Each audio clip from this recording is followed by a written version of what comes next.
Hello friends, नमस्कार। स्वागत है आप सभी का अपने चैनल निफ्टी आइस में। दोस्तों, आज हम डिस्कस करने वाले हैं जीएस रिमाइंडर टॉपिक में टॉपिक 4, जिसका नाम है नवीन स्वायत्त राज्य। हम बंगाल को पढ़ने वाले हैं। इसके पहले हम अवध, मैसूर और पंजाब को कवर कर चुके हैं, तो आप लोग पिछली वीडियो को जरूर देख लें एक बार। उसके बाद हम लोग बंगाल को शुरू करते हैं।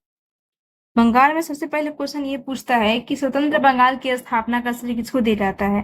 तो इसका नाम है मुर्शीद कुली खान। 1717 ईस्वी में स्वतंत्र बंगाल की स्थापना करता है। उसके बाद मुर्शीद कुली खान का कार्यकाल हम लोग देख, तो मुर्शीद कुली खान बेसिकली ये जो है 10 साल शासन करता है बंगाल में।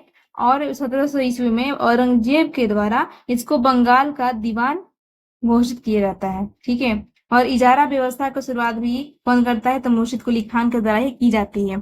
जो कि इजारा व्यवस्था क्या होता है, ये ठेका पर राजस्व की वसूली यानी ऋण को जो वसूल करते थे उसको बोला जाता था। अब तकावी ऋण जो शुरू करता है यही, ये क्या था बेसिकली, तो जो किसान गरीब होते थे ना, उनको अग्रिम राशि के रूप में ऋण प्रदान करना एक तकावी ऋण का ये उद्देश्य होता था। ठीक है। उसके बाद शासन संभालता सुजाउद्दीन। इसका कार्यकाल 27 से लेकर 39 के बीच में रहता है और मुर्शीद कुली खान का ये दामाद होता है।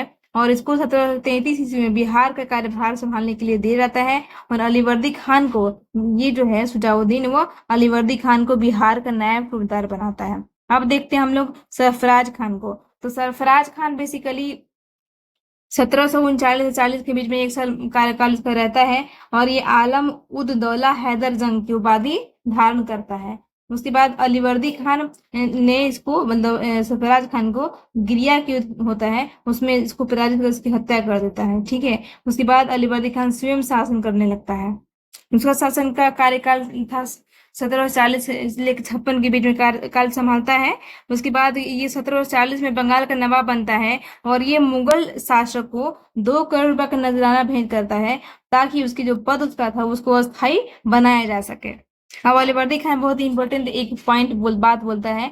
वो यूरोपीय लोग यानी कि ब्रिटिश को क्या कहता है कि उसकी तुलना मधुमक्खी से करता है, और क्या बोलता है कि यदि इसे छेड़ा न जाए तो शहद देंगे, और छेड़ दिया जाए तो काट काट कर मार डालेंगे। ठीक है। तो ये कौन कहता है, अलीवर्दी खान बोल। अलीवर्दी खान की 3 पुत्रियां होती हैं। एक ढाका में घसीटी बेगम की शादी होता है, दूसरा पूर्णिया और तीसरा पटना में।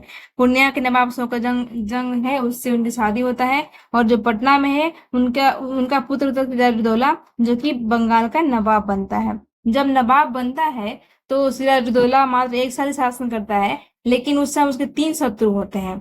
एक पूर्णिया का नवाब, दूसरी उसकी मौसी घसीटी बेगम, और तीसरा तो अंग्रेज लोग थे ही वो। और अक्टूबर 1756 में मनिहारी का युद्ध होता है, उसमें शौकत जंग, जो कि पूर्णिया यहाँ का नवाब होता है पूर्णिया का, तो उसकी वो हत्या कर देता है मनिहारी के युद्ध में। ये क्वेश्चन पूछता है। और 20 जून 1756 में बहुत ही इंपॉर्टेंट हमारे इतिहास में एक घटनाक्रम होती है, जिसका नाम है ब्लैक होल त्रासदी, ब्लैक होल घटना, जो कि डेड हार्वेल के द्वारा इसको फैलाया जाता है।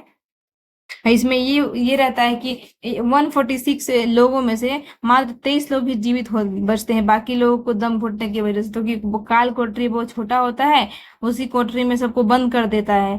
ठीक है। और उसके बाद बाकी लोग का डेथ रहता है, मात्र 23 लोग बचते हैं। उसी में से एक हालवेल भी रहता है, जो कि इस घटना को ये मतलब व्याख्या करता है। उसके बाद हमें देखते हैं अलीनगर की संधि कब हो।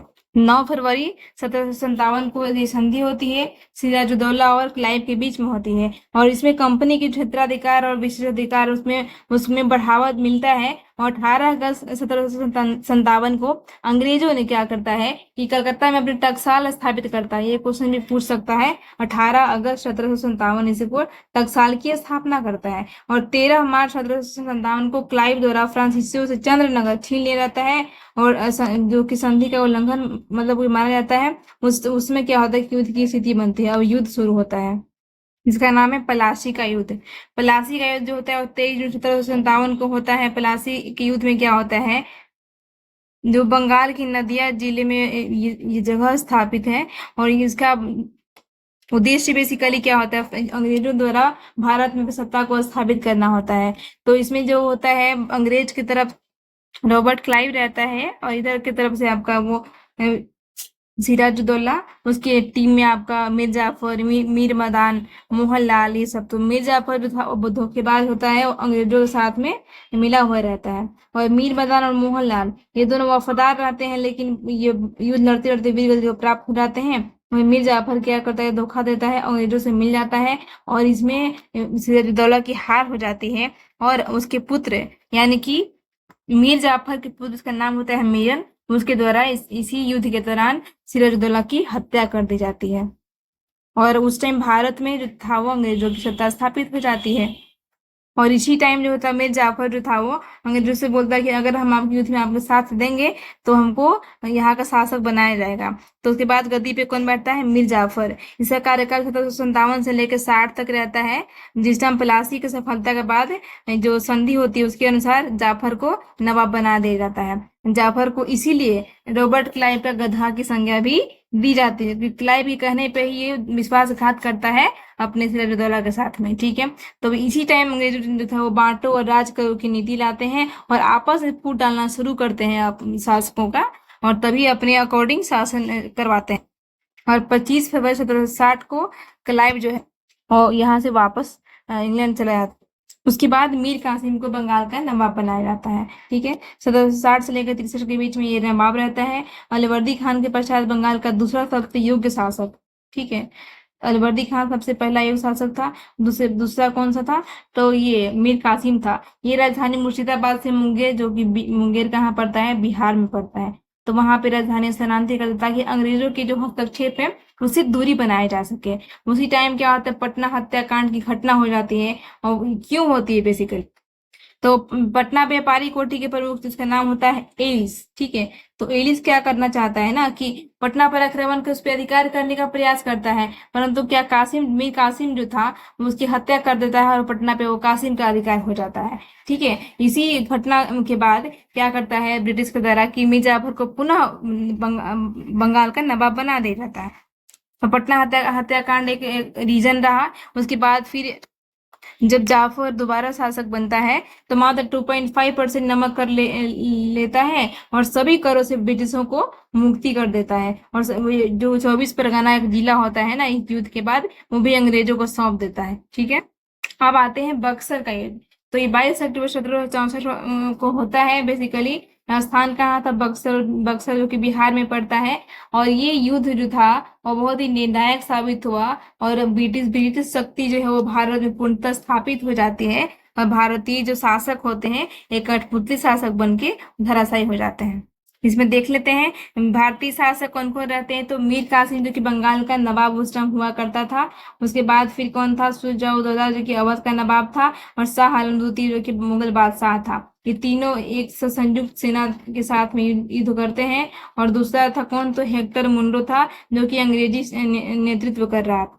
इसका परिणाम क्या होता है, तो ब्रिटिश विजयी हो जाता है और भारत में अंग्रेजी की वास्तविक सत्ता की स्थापना की जाती है। अब आता है नजमुद्दौला। तो अंग्रेजों ने फरवरी 1765 में जाफर के अल्पवयस्क पुत्र रहता है, बेसिकली उसको कठपुतली शासक के रूप में शासन संभालने के लिए बोलता है। उसके बाद बक्सर युद्ध के पश्चात क्या होता है कि रॉबर्ट क्लाइव बंगाल के नवाब और मुगल सम्राट अवध के नवाब, इनके बीच क्या होता है कि इलाहाबाद की संधि होती है। ये क्वेश्चन बहुत पूछता है। एक 12 अगस्त को होती है, एक 16 अगस्त को, दो संधियां होती हैं। तो अब देखते हैं इलाहाबाद की संधि के बारे में कि कैसे कैसे होता है। तो हम लोग देखते हैं। प्रथम संधि होता है 12 अगस्त 1765 को, जो कि शाह आलम द्वितीय मुगल सम्राट होता है और अंग्रेजों के बीच। अंग्रेजों का उस टाइम नेतृत्व कौन कर रहा था, तो रॉबर्ट क्लाइव कर रहा था। ठीक है, और हस्ताक्षर इस पे कौन करता है, तो नजमुद्दौला, क्लाइव और शाह आलम द्वितीय। इस संधि का शर्त क्या था, तो बंगाल, बिहार और उड़ीसा जो था उसकी दीवानी ब्रिटिश को प्राप्त हो जाएगी और सम्राट जो था यानी कि शाह आलम द्वितीय, इसको कड़ा क्षेत्र इलाहाबाद और 26 लाख पेंशन, वार्षिक पेंशन के रूप में देने का वादा करता है। अब दूसरी संधि क्या होता है, तो 16 अगस्त 1765 को इलाहाबाद की दूसरी दूसरी। ठीक है, अब शुजा-उद-दौला और क्लाइव के बीच में ये संधि, इसमें क्या शर्त रखा जाता है तो अवध का राज्य कड़ा क्षेत्र जो होता है और इलाहाबाद को छोड़कर नवाब को जो भी क्षेत्र उसको वापस मिलता है, और कंपनी को, जो ब्रिटिश कंपनी होती है, 50 लाख रुपया और चुनार कंपनी को प्राप्त हो जाता है। अब आइए देखते हैं इसे क्वेश्चन क्या क्या पूछा जाता है, जो कि पीवाई में पूछा हुआ है क्वेश्चन। ठीक है, तो पहला क्वेश्चन क्या है। बेसिकली हम लोग पंजाब, अवध, मैसूर जो भी पहले किए थे ना, तो इन दोनों का क्लास का क्वेश्चन हम लोग सेम अभी भी डिस्कस करेंगे। तो कुछ क्वेश्चन पहले वाले क्लास का भी है, तो उसको देख लेते। रंजीत सिंह ने सुप्रसिद्ध कोहिनूर हीरा प्राप्त किया था।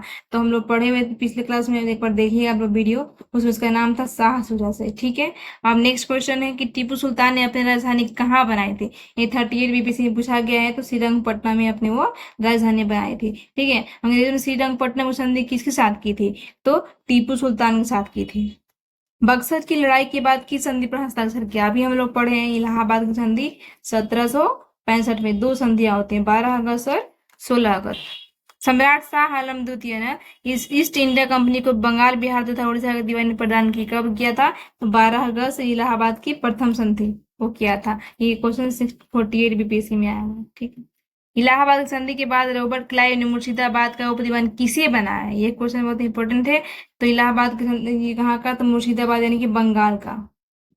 ठीक है, उपदीवान कौन बना था, तो मोहम्मद रजा खान। अब बिहार का पूछता तो सिताब राय कहाँ का था, ये बिहार का था। ठीक है, तो आज के लिए बस इतना ही। थैंक यू सो मच, अपना ख्याल रखें, तब तक के लिए bye bye, take care, have a nice day, जय हिंद, जय भारत।